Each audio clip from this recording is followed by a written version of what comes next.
Bueno, hermanos, sean todos bienvenidos a la casa de mi rey. Realmente estamos felices de que puedan acompañarnos. Nos da gusto verlos a cada uno de ustedes. Ya sé que les dieron la bienvenida, pero siempre a mí personalmente, como pastor y en nombre de la iglesia, me gusta recalcar lo feliz que estamos de que cada uno de ustedes esté aquí. Si eres miembro de iglesia, si tienes tiempo de haber asistido, si de repente ahí hubo no viniste, no importa la situación, estamos felices que ahorita en este instante tú estés sentado aquí, estamos felices y queremos que te sientas en casa y bienvenido, honestamente. Tal vez la primera vez, no sabemos, también queremos que te sientas bienvenido. Yo siento que es importante porque cuando el pueblo de Dios se reúne para adorar, se siente la presencia de Dios. Cuando el pueblo de Dios se reúne para declarar a través de los cantos, a través de la lectura de la Biblia y a través de la palabra de Dios, en realidad nos estamos reuniendo para declarar de que Dios es más grande que cualquier problema que nosotros tengamos. Yo creo que tenemos que reconocer de que pues hay situaciones en nuestra vida, cargas, problemas, y queremos ser sensibles a esas cargas, a esos problemas que tal vez tú traes en tu corazón ahorita mismo, que tal vez no te han dejado dormir en los últimos días. Pero en esta mañana con seguridad yo puedo decirte que estamos aquí para declarar que Dios es más grande que nuestros problemas. Dios es más grande que cualquier situación que tú estés pasando. Y por eso es importante de que es hermoso que te juntes con nosotros para adorar a este Dios todopoderoso. Y pues como ya se dieron cuenta también tenemos la pila bautismal, está llena. Eso es razón para gozarse en el Señor, amén. Así que vamos a esperar obviamente al final, después para tener nuestra ceremonia bautismal, pero ese gozo ya está ahí. O sea, la palabra de Dios, hermanos, dice que en el cielo, dicen muchos hay gozo, versiones. En realidad lo que dice es que hay fiesta, dice otras versiones. No hay, para los que pensaban, ¿verdad? Que si en el cielo hay fiesta, sí, hay fiesta en el cielo definitivamente. Y generalmente las fiestas son más grandes cuando hay una alma que se arrepiente, dice, y se entrega al bautismo. Así que si en el cielo hay fiesta, aquí en la tierra debería haber fiesta también, hermanos. Así que estamos gozosos como iglesia de que vamos a tener un bautismo, una persona ha decidido entregar su vida a mi Rey Cristo Jesús, y más adelante vamos a informarle acerca de nuestro nuevo hermano en la fe. Pero para mientras quisiera que siguiéramos desarrollando durante este mes, estamos viendo lo que es realmente estar llenos del Espíritu Santo. Y una cosa que tenemos que tener en claro, que lo vimos en Juan capítulo 16, es que alguien que tiene el Espíritu es alguien que glorifica y tiene a Jesús como el centro de su vida. Jesús le dijo a sus discípulos: el Espíritu Santo va a venir y Él me glorificará. En otras palabras, la tarea del Espíritu Santo es de apuntar a la vida del cristiano o a la vida del ser humano. ¿Hacia quién? Hacia Cristo, hacia Jesús. Y por eso tener el Espíritu Santo no significa que tú estás lleno de conocimiento de la Biblia, que es bueno, es necesario. Pero ser lleno del Espíritu Santo en realidad lo que significa es de que tú tienes a Jesús en tu vida. Eso es lo que significa tener el Espíritu Santo. Y quiero que usemos la imaginación ahorita por un momento. Imaginémonos, no sé si ustedes en alguna vez les ha tocado ver alguna casa en donde les ha dado un poco de pesar o les ha dado un poco de tristeza por la persona que vive ahí, por la situación o por la apariencia de la casa. No sé si a ustedes les ha tocado ver una casa que tal vez tenga basura por todos lados, una casa que tenga el pasto que parece selva, una casa que tiene pedazos de ella cayéndose,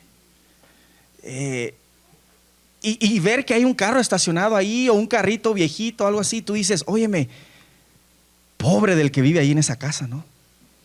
¿Qué será de esa persona que está viviendo en esa casa, que se le está cayendo la pared, la puerta quizás no tiene ni nada para poder abrirse?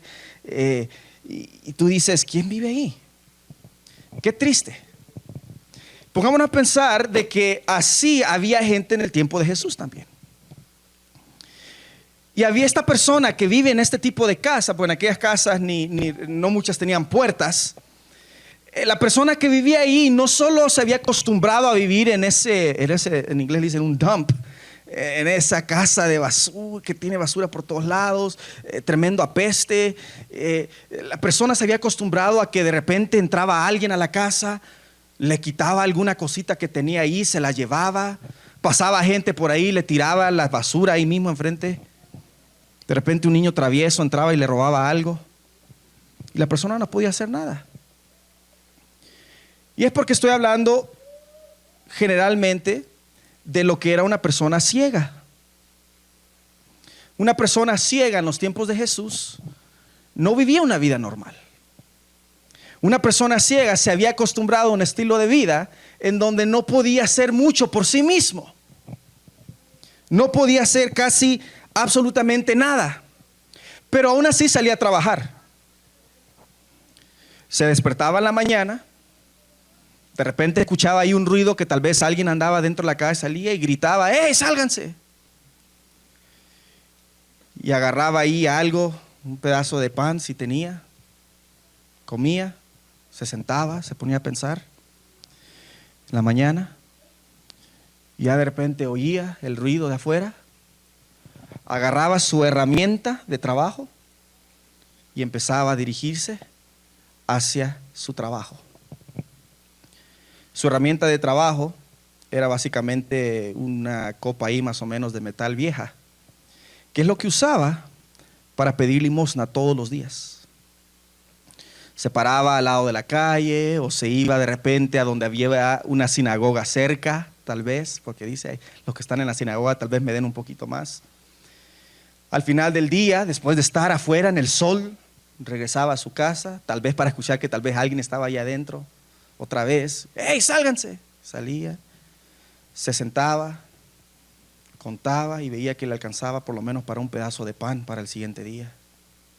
Se quedaba pensando y después se acostaba para seguir la rutina así todos los días de su vida. Al siguiente día se para. Hoy no hay nadie dentro de la casa. Escucha a los pajaritos. Se sienta, agarra su último pedazo de pan que tiene, come, agarra su herramienta de trabajo y sale. Pero lo que no se espera es de que este día su rutina va a cambiar. Ese día específico ya no va a tener la misma rutina que siempre ha tenido. Va a tener un encuentro drástico que va a cambiar la forma que él ha vivido todos sus días. Y con eso les invito a que vayamos a Lucas capítulo 18, que es el que nos cuenta acerca de este personaje. Lucas capítulo 18.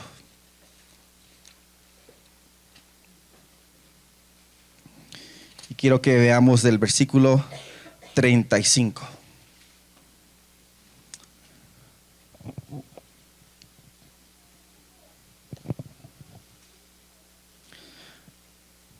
Aconteció que acercándose Jesús a Jericó, un ciego estaba sentado junto al camino. ¿Qué estaba haciendo? Mendigando. Es lo que hacía. Era su rutina, era su trabajo, era como él ganaba para poder comer. El estatus social de un ciego o de esta persona en aquel tiempo no era como hoy, que la gente discapacitada hoy en día tiene hasta beneficios. En aquel día la gente discapacitada lo que tenía era maldición. Les decían los líderes religiosos de que eso era por causa de algún pecado que ellos o sus padres habían cometido, que era culpa de ellos por la cual ellos estaban en esa forma, que era un castigo de Dios. No solamente eran maldecidos, eran rechazados por la sociedad. Esta persona es la que podemos llamar una figura escondida. Porque ¿qué opción tiene alguien que ha sido rechazado por un grupo de personas más que esconderse? Vivir una vida solitaria. No solo físicamente, pero también emocional y mentalmente. Solitaria. Esta persona que se había retirado a un escondite, no solo físico, porque vivía en aquella casa que nadie conoce y que tal vez está ahí en medio de esa selva donde está todo el pasto bien alto. No solo estaba escondido físicamente, Su vida espiritual, emocional, tal vez se encontraba también por el piso. Las circunstancias lo habían llevado a él a vivir ese tipo de estilo de vida. ¿Alguna vez te ha pasado que alguna circunstancia quiere determinar la forma en que tú vives? La muerte de un ser querido, algún problema familiar, problema matrimonial. ¿Será que a veces hay circunstancias en la vida que tratan de determinar la forma, cómo es que nosotros vivimos, nuestro estilo de vida? Las circunstancias le habían dicho a este hombre: tú debes vivir así, aislado. Aíslate, vive allí, olvídate de la gente, te ha rechazado, nadie te quiere. Y eso lo había causado a él a vivir el estilo de vida que él estaba viviendo, hasta que acontece algo un día diferente a todos los demás días que él ha salido. Porque en unos momentos nosotros vamos a leer que este hombre va a ser llamado a salir de un lugar de escondite a un lugar de santidad. ¿Cómo sucede esto? Viene el versículo 36. Y al oír a la multitud que pasaba, preguntó: ¿qué era aquello? Porque hay tanta gente. No podía ver, pero podía oír. Y en esta ocasión escuchó de que algo no estaba diferente a los demás días. Y ahora el versículo 37. Le dijeron que pasaba Jesús Nazareno. ¿Quién pasaba? Jesús Nazareno. Versículo 38. Sí, entonces dio voces diciendo: Jesús, hijo de David, ten misericordia de mí. Y los que iban delante le reprendían para que callase. Pero él clamaba mucho más: Hijo de David, ten misericordia de mí. Jesús entonces, deteniéndose, mandó a traerle a su presencia. Y cuando llegó le preguntó diciendo: ¿qué quieres que te haga? Y él le dijo: Señor, que reciba la vista. Ahora, quiero hablar de esta pequeña parte que vimos, porque, hermano, cuando tú lees la palabra de Dios no puedes saltar de los detalles, porque muchas veces en los detalles es donde está la bendición. Que de paso, no solo se trata de agarrar información de la Biblia, se trata de ver a Jesús en cada línea de cada versículo que leemos, desde el Antiguo Testamento hasta el final de Apocalipsis. Tienes que ver dónde es que Jesús está ahí, porque Jesús está en las líneas. Jesús está en cada versículo. Y aquí encontramos de que la historia nos dice que el hombre está en su día regular con su herramienta tratando de pedir, y que pasa la multitud y él dice: ¿qué está pasando? Y dicen: está aquí Jesús. ¿Qué? Yo me puedo preguntar, ¿por qué Lucas escribió esto? Yo creo que Lucas y los escritores son inspirados por el Espíritu Santo. Yo creo que la palabra de Dios es inspirada por el Espíritu Santo y es eterna. Y aquí Lucas usa la palabra Nazareno.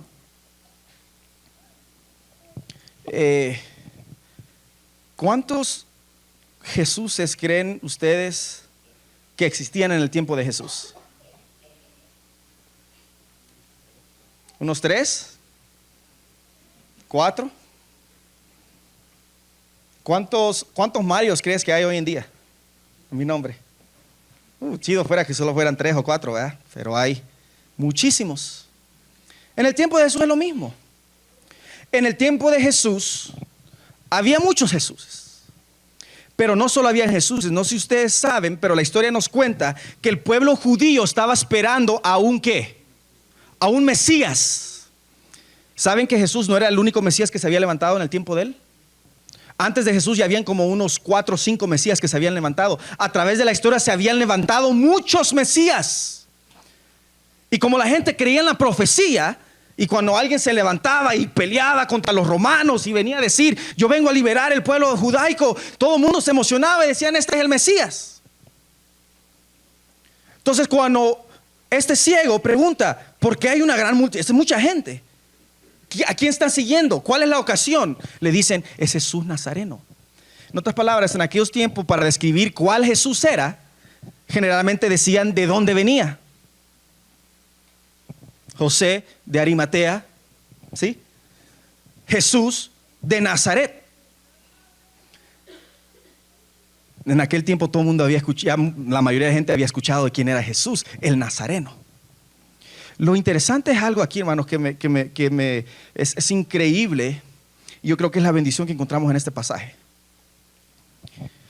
A este hombre se le dice, el que está viniendo es Jesús, el Nazareno, aquel que anda haciendo cosas buenas, el que es un maestro muy, muy bueno, es una persona que sana, una persona que también da de comer, una persona buena, y multiplicó los panes. Vea los palax donde él va, porque ahí se reproduce la comida.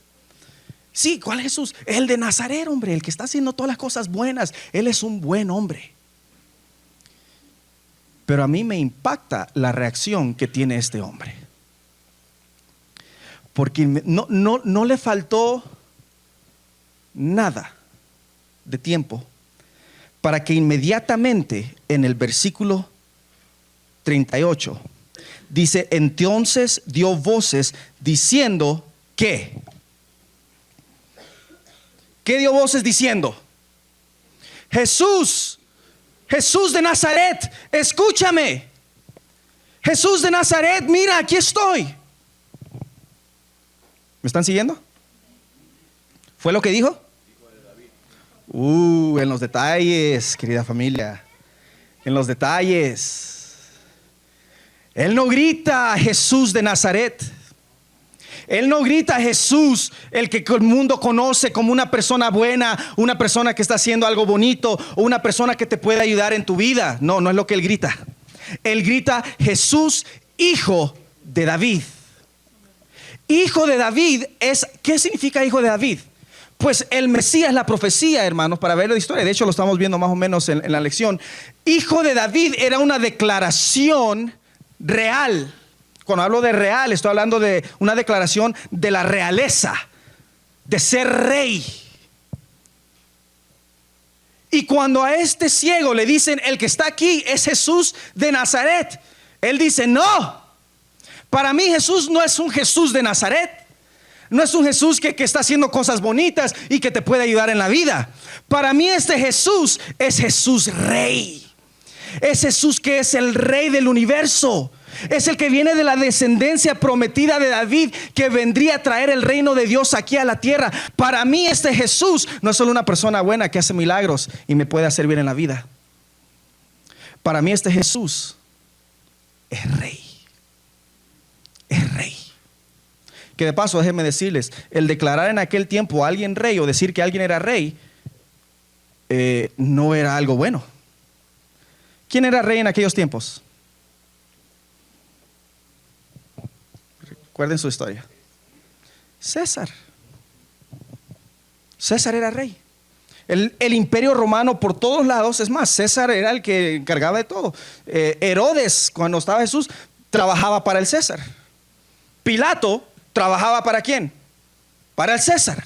Declarar que alguien era rey, te metías en problemas con el imperio romano.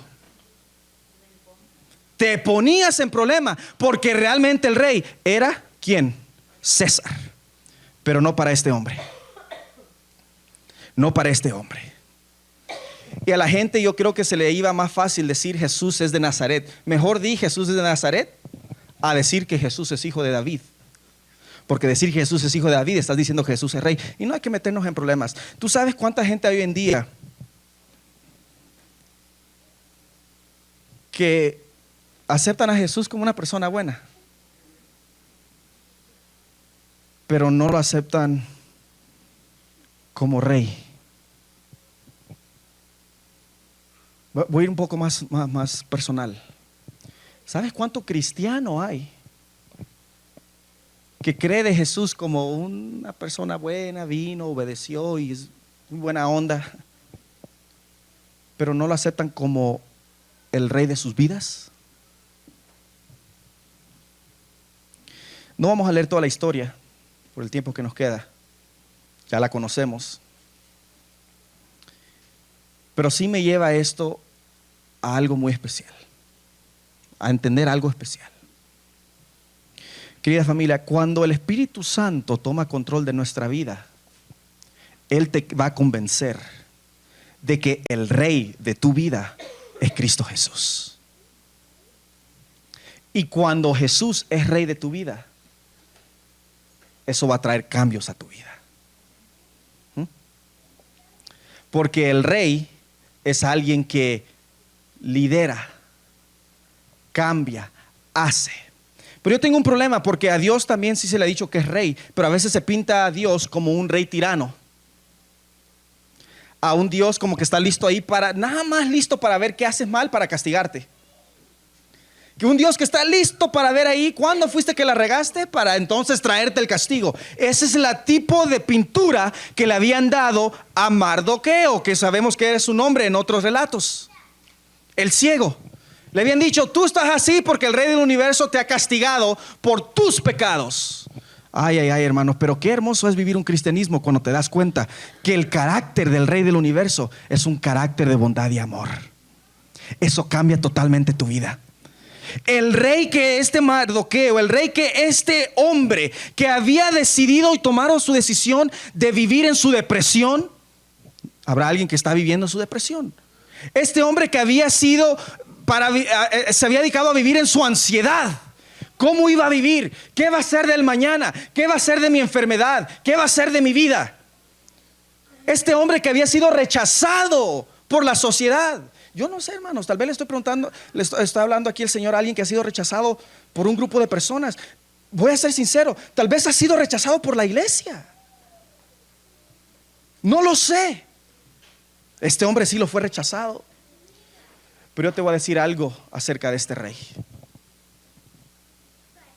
Este rey es llamado hijo de ¿quién? De David. Porque la profecía decía de que el descendiente, el Mesías, el rey que iba a traer el reino de Dios a establecerse eternamente en la tierra, iba a venir de la descendencia de David. Y sí, definitivamente vino la descendencia de David. Pero veamos un poquito entonces acerca de David. Y ustedes ya conocen esta historia. No lo busque, pero después lo puedes leer. Segunda de Samuel, capítulo 9. En segunda de Samuel, capítulo 9, David, que es rey, se para y le dice ahí al hombre que está encargado, le dice: ¿hay alguien de la casa de Saúl a quien yo pueda ayudar? ¿Quién era Saúl? El ex rey, el former king. Pero no solo era el ex rey.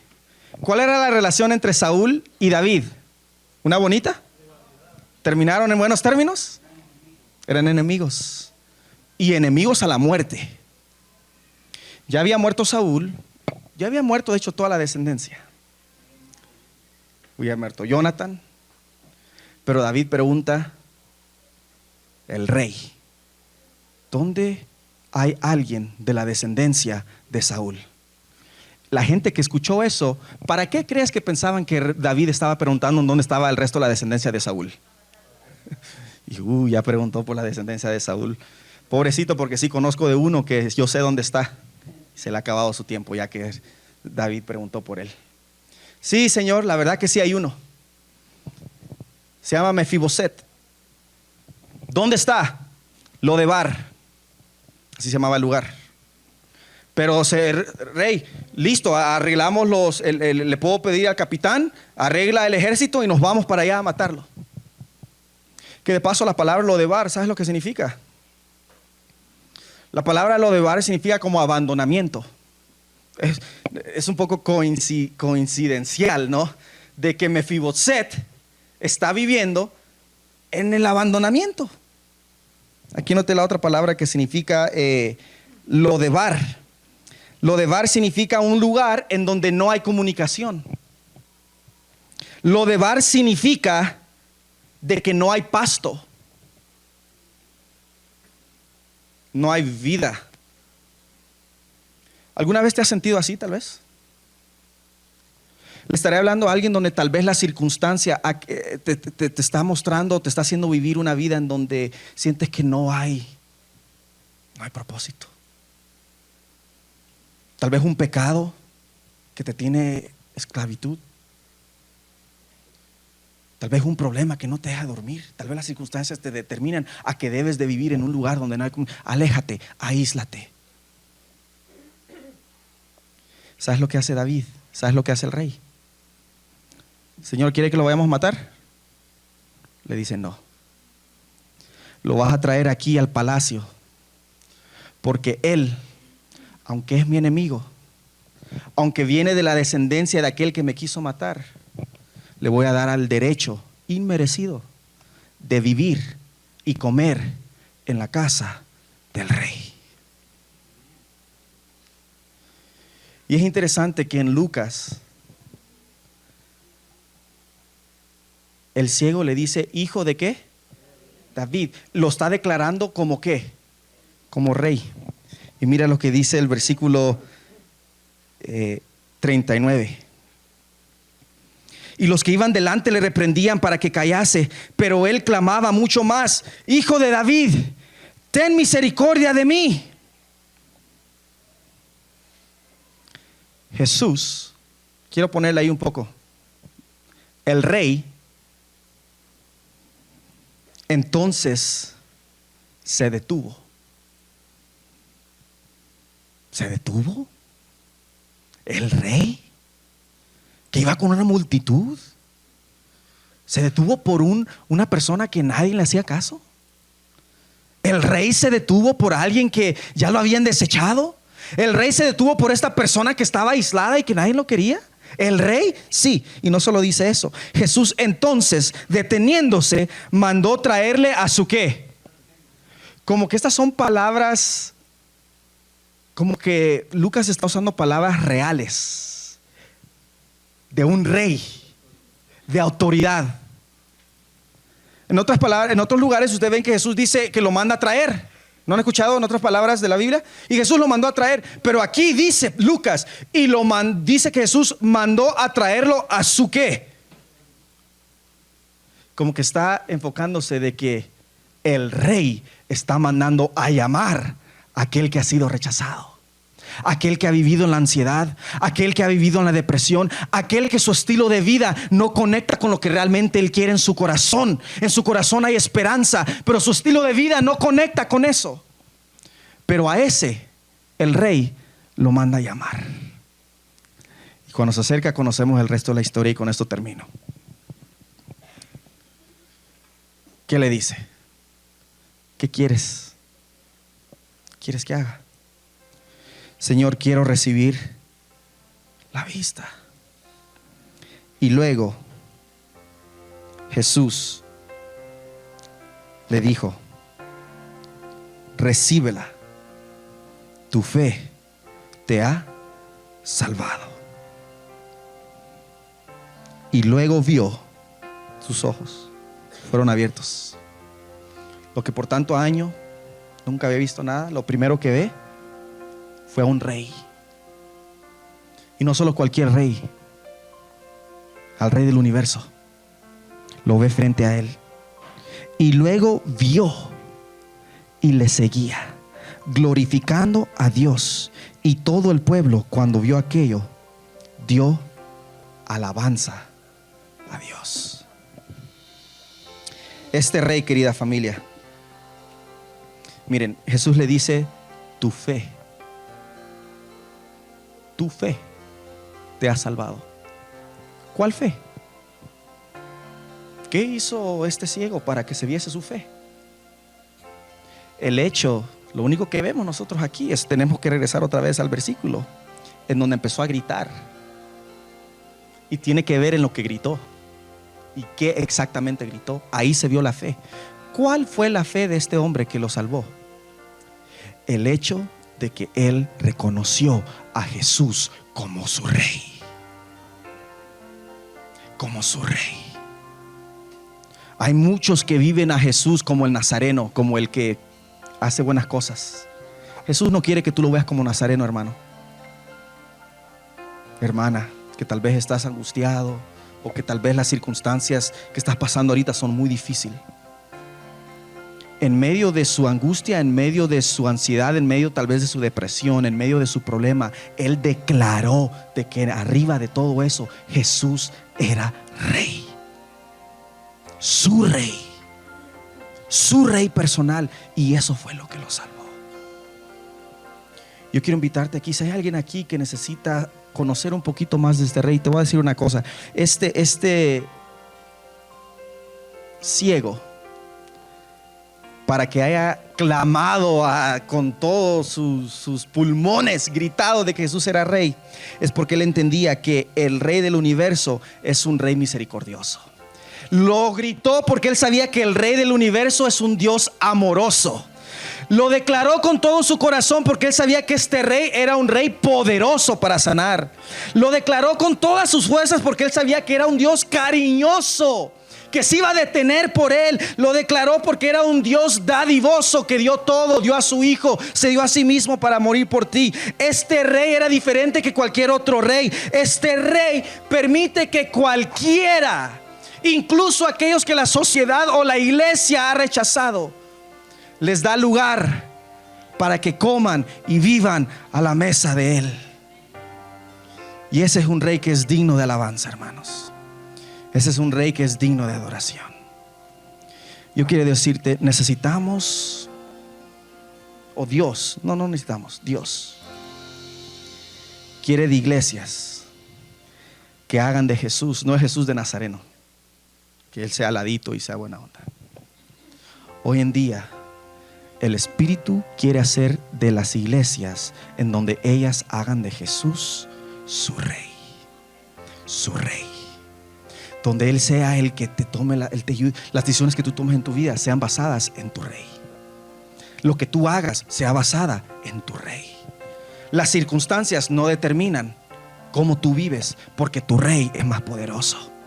Vivir un estilo de vida aislado, rechazado, no puedes más, no puedes más. No, deja eso. Estás en el lugar correcto, porque hay suficiente espacio a la mesa de nuestro rey. Lo que tienes que hacer tú es aceptarlo, creerlo, declararlo, decir: Señor, tú eres rey. Tal vez no lo crees, pero pastor, yo he hecho muchas cosas malas, o Señor, yo he sido lastimado, o mis circunstancias son muy difíciles. Yo te digo que no hay nada que sea mucho más grande que nuestro rey. Tienes que declararlo. Declara que el rey te ama tanto y que estás sentado ahí escuchando y tal vez estás pensando en el problema, pero tú tienes que declararlo por fe, como Mardoqueo. Grítalo, dilo, como sea. Cuando cantemos, decláralo, gloria, cantemos. Tienes que creer por fe para que ese rey te diga, igual como le dijo a este ciego: tu fe te ha salvado. Pero es la decisión que tú tienes que tomar. Vamos ahora a ser parte de un evento que es alguien diciéndole a Jesús: tú eres mi rey. Señor, voy a entrar a las aguas bautismales porque tú eres mi rey. Y vamos a gozarnos, vamos a regocijarnos. Es momento para gozo, hermano. Es momento para clamar y declarar que realmente Jesús es nuestro rey personal. Dios les bendiga.